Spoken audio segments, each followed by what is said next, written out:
tadi, seandainya populasi di daerah kawan-kawan sekalian itu sangat banyak, tidak terkendali, sehingga produksi telurnya tinggi, sedangkan pasarnya tidak menyerap daripada produksi hasil ternak kawan-kawan tadi, sehingga pasar mau nerima tetapi harganya diturunkan. Halo sobat peternak puyuh Jambi, kembali lagi bersama saya Fauzan dari Rumah Puyuh Berkah. Baik kawan-kawan, salam kenal untuk yang baru saja menyaksikan video dari channel Rumah Puyuh Berkah. Salam sehat dan sukses selalu buat semuanya yang menyaksikan video ini. Ikuti terus channel Rumah Puyuh Berkah, di sini berbagi pengalaman tentang beternak burung puyuh petelur. Sekaligus tempat saya menyimpan proses sebagai kenangan, juga sebagai motivasi saya pribadi, juga yang saya harapkan bisa memotivasi kawan-kawan sekalian yang menyaksikan video ini. Baik kawan-kawan, tema kita di video kali ini yaitu beternak puyuh banyak ruginya. Nah ini agak-agak ngeri-ngeri sedap dengarnya nih, beternak puyuh banyak ruginya. Tapi kok Bang Fauzan beternak terus, dan sekarang malah upgrade ke kandang yang pabrikan nih, tentu modalnya lebih besar nih, lebih mahal. Nah, nanti kita bahas kawan-kawan. Sebelumnya, saya ingin memperlihatkan dulu cara membuat kayu ini kawan-kawan. Kayu dudukan daripada rak kandang galvanis ini. Karena kemarin sudah saya buat videonya khusus membuat rak ini, ya tapi tidak saya perlihatkan lagi detailnya setelah terpasang seperti ini. Nah, kita lihat dulu kawan-kawan. Semoga ini menambah wawasan nih kawan-kawan kita yang baru mau membuat kandang seperti ini. Nah, kita lihat dari sini saja. Nah ini kawan-kawan, ini sudah terpasang. Ini menggunakan kayu reng 3x3. Nah dibuat berjajar seperti ini. 3 ya, pertama di tengah saja di sini. Nah ini 2 kayu untuk dudukan yang kanan dan dudukan yang kiri. Seperti ini juga. Untuk yang di depan sini 1 saja. Nah gini, ini bisa dipaku dari dalam ya. Ini saya pakunya dari dalam. Nanti kita lihat yang di sebelah sana yang masih kosong. Oke, seperti ini didudukkan. Tinggal dipasang skor. Nah, ini untuk menjaga ukuran 50 cm-nya. Kemudian ini skornya supaya tidak goyang. Ini sudah oke. Nah, di bawah juga seperti itu kawan-kawan. Dah, sederhana saja. Kita lihat yang masih kosong. Nah, ini juga. Ini skornya cuma sebelah kawan-kawan, karena saya tidak bisa memasang skor sebelah sini, untuk memakunya sulit. Ini karena sangat dempet dengan tiang tengah. Ini sebelumnya saya pasang sebelah sana dulu. Jadi sudah oke, saya buat sebelah sini lagi. Ini tanpa skor sudah kuat. Skornya ada di sebelah sini. Nah, di sini sudah full skornya kawan-kawan. Ini dia. Ini udah dikunci. Nah, ini yang kosong. Ini yang saya paku dari luar nih. Pakunya dari luar. Ukurannya ini 122 kawan-kawan, bersih di dalam. Jadi total panjang kayu ini 128 cm. Untuk ukuran kandang galvanis sendiri ini ukurannya 120 cm. Namun untuk mencegah sempit untuk dimasukkan, jadi saya lebihkan 2 cm. Belajar dari pengalaman sebelumnya, yang di ujung sana itu saya buat 121 cm, malah masih sempit. Di sini saya lebihkan 122 cm, jadi 2 cm lebih. Nah gini kawan-kawan, selanjutnya nanti tinggal didudukkan saja nih kandang yang barunya nanti. Tinggal saya setting, ya sudah, saya masukkan saja kandangnya. Dah sederhana. Ukuran tingkatnya silakan disesuaikan saja. Nah oke, sudah lihat tadi membuat kandang kayu ini, membuat rak kayu ini untuk kandang galvanis. Singkat saja kawan-kawan, kalau untuk detailnya bisa lihat di video saya sebelumnya. Itu waktu masih di depan rumah saya membuat kayu ini. Nah kita lanjutkan ke tema kita kali ini, yaitu beternak puyuh banyak ruginya. Beternak puyuh banyak ruginya, inilah yang sering terdengar oleh pemula yang membuat awalnya ingin beternak puyuh atau populasinya kecil, ini sudah down duluan kawan-kawan. Tidak berani untuk menambah populasi, ataupun yang baru saja tahu tentang beternak burung puyuh tidak berani untuk memulai. Nah rugi seperti ini yang dimaksud seperti apa kawan-kawan? Jadi yang namanya rugi Nah, yang namanya rugi ini yaitu ketika modal itu yang kita keluarkan itu malah habis. Nah, itu pertama kali yang bilang rugi atau bangkrut, kawan. Jadi modal yang kita keluarkan malah tidak kembali. Jadi eh, namanya bangkrut. Nah, itu poin pertamanya. Kemudian apalagi yang namanya rugi? Rugi itu ialah di mana biaya produksi kita lebih besar daripada pemasukan daripada penjualan produk yang kita miliki. Seperti contohnya telur ini, kawan-kawan. Ketika hasil penjualan telur ini produksi daripada puyuh dan dijual, ini uang yang dihasilkan dari penjualan ini itu malah tidak sebanding dengan biaya pakan daripada burung puyuh ini. Nah, itu yang namanya rugi. Tapi apakah benar beternak burung puyuh banyak ruginya? Nah, rugi di sini harus kita pahami dengan jelas dulu, kawan-kawan. Jika secara hitungan normal, untuk penjualan telur ini harusnya itu untung. Harusnya ada kelebihan daripada penjualan telur ini dibanding dengan penggunaan pakan yang diberikan untuk puyuh ini. Contoh, satu sak pakan, satu sak pakan itu harusnya untuk 2.000 ekor burung puyuh. Jadi kalau harganya 400.000 satu sak pakan puyuh petelur tadi untuk 2.000 ekor puyuh, 2.000 ekor puyuh itu harusnya menghasilkan telur sekitar, kalau kita kalikan 80%, itu sekitar 16 piring. Jadi 1.600 butir. Itu normalnya, kawan-kawan. Jadi normalnya itu 1.600 itu sudah uh, boleh dibilang batas akhir kita sudah bisa nikmati untung daripada penjualan telur. Kalau di bawah itu, nah itu biasanya agak tipis, sangat tipis. Bahkan kalau di bawah 70% daripada populasi itu boleh dibilang sudah kita hanya memberikan makan puyuh dari uang penjualan telurnya. Jadi kita tidak mendapatkan apa-apa. Bahkan untuk membersihkan kandang sendiri kita tidak mendapatkan apa-apa. Nah, gitu kawan-kawan. Jadi untuk 2.000 ekor puyuh itu harusnya mendapat 1.600 butir lebih. Nah, jadi 1.600 butir kalau dikalikan harga di Jambi sekarang ini 36.000 per tray. Ini mendapatkan uang kurang lebih itu 576 kalau nggak salah, kawan. 5, 10, 36 tambah 18, 54 ya. Jadi 576.000 rupiah. Nah, dipotong biaya pakan 400.000.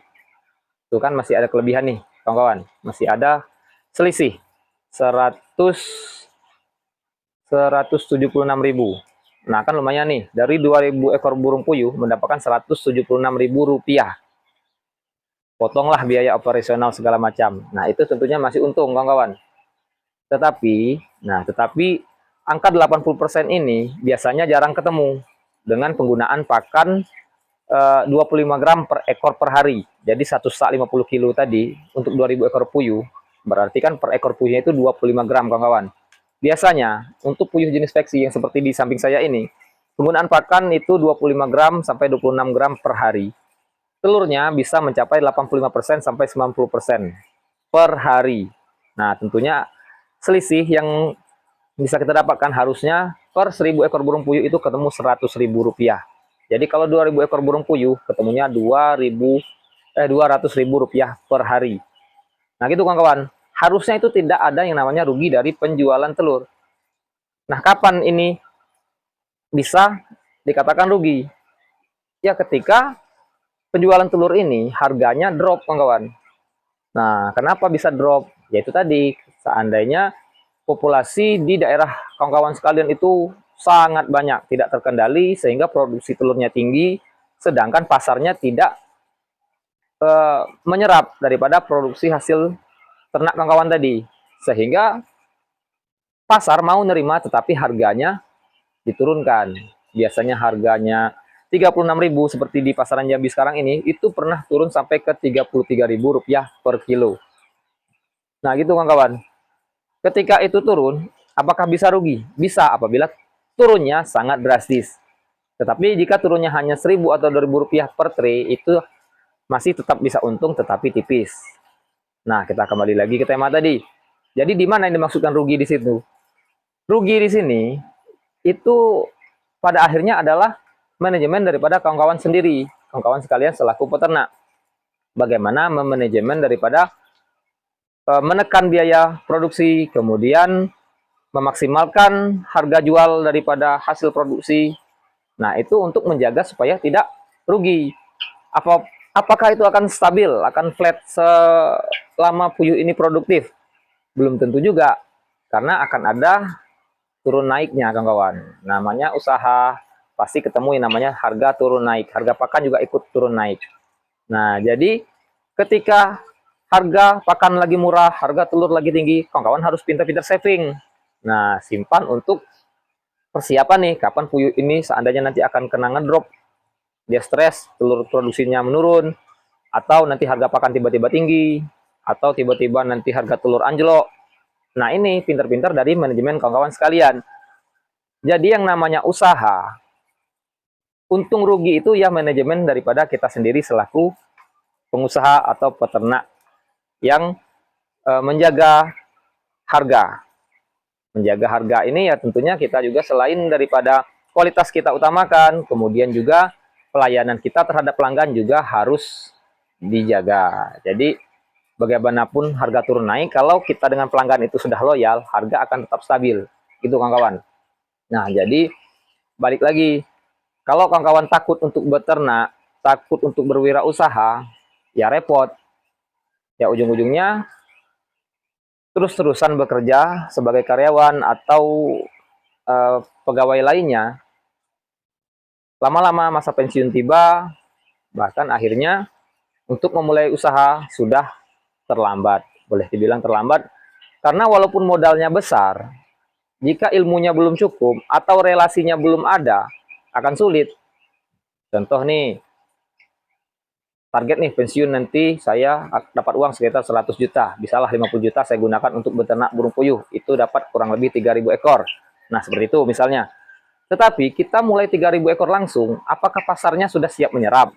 Kemudian, apakah relasi kita cukup untuk memasarkan produk kita? Kemudian, apakah ilmu kita sudah cukup nih untuk merawat burung puyuh ini? Jangan-jangan nanti mulai dengan modal besar, belum tahu arahnya, malah tutup.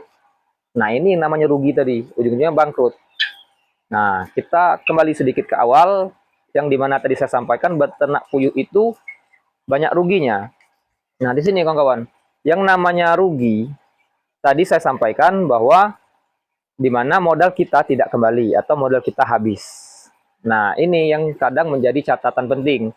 Ketika belajar beternak burung puyuh, niatkan dulu untuk belajar. Ketika baru memulai, itu niatkan untuk belajar.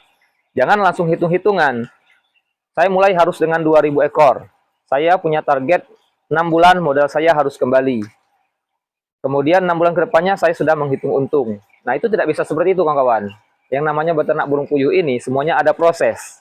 Jadi proses ini yang pertama kali dalam dunia usaha ialah namanya kita menyimpan aset. Ini sudah menjadi aset saya. Ini sudah menjadi aset saya. Ini juga sudah menjadi aset saya. Saya mulai dengan hanya dengan 50 ekor burung puyuh. Kemudian saya mulai ini hanya dengan 2 buah daripada tempat pakan ini. Dan sekarang saya punya sudah hampir 150 tempat pakan yang seperti ini. Nah, ini sudah jadi aset, kawan-kawan. Jadi, untuk mengembalikan modal, nanti dulu kita berpikir untuk mengembalikan modal. Apalagi menghitung untung. Nikmati saja prosesnya. Nanti akan ketemu sendiri, wah ini sudah bisa ambil nih nilai keuntungan daripada beternak puyuh nih. Nah, gitu. Jadi kalau mau beternak burung puyuh, jangan dulu hitung-hitungan balik modal, jangan dulu hitung-hitungan dapat untung. Apalagi modal 50 juta misalkan itu sekaligus, dengan hitung-hitungan 6 bulan harus balik modal. Kemudian hanya menikmati untung. Tidak bisa seperti itu, kawan-kawan. Jadi beternak puyuh, siap beternak burung puyuh, bersiaplah untuk berproses. Tidak sanggup berproses, maka sebaiknya tidak usah beternak burung puyuh. Karena untung daripada beternak burung puyuh ini kecil. Jadi menyimpan asetnya itu perlahan. Dan juga pendekatan terhadap ternak ini, adaptasi kita dengan ternak burung puyuh ini, itu membutuhkan waktu yang cukup lama. Tidak bisa secara instan. Nah, baik kawan-kawan. Semoga termotivasi nih. Bahwa beternak burung puyuh banyak ruginya itu tidak sepenuhnya benar. Kembali lagi ke manajemen kita masing-masing sebagai peternak. Untuk di awal jangan hitung-hitungan dulu, balik modal, apalagi cari untung. Niatkan belajar saja dulu. Nah, gitu. Ingin ilmu yang lebih lengkap, silakan. Rumah Puyuh Berkah berbagi pengalaman di channel ini lengkap tanpa meminta bayaran apapun, tidak meminta uh, syarat apapun. Jadi yang mau menghubungi saya secara pribadi, silakan. Yang mau menyematkan pertanyaan di kolom komentar, silakan. Saya akan menjawabnya dengan apa adanya. Semoga membantu, semoga menjadi usaha kawan-kawan sekalian yang menyaksikan video ini semakin berkembang, semakin mandiri. Ketika itu berhasil, saya pun akan ikut senang, saya pun tentunya akan mendapatkan kebaikan dari apa yang saya sampaikan ini, sehingga kita sama-sama sukses. Nah, gitu kawan-kawan. Terima kasih banyak nih sudah menyaksikan video kita kali ini. Semoga menjadi referensi, semoga menambah wawasan, semoga termotivasi. Salam sehat selalu dari Jabi, salam sukses selalu. Ayo beternak burung puyuh. Beternak burung puyuh itu asik.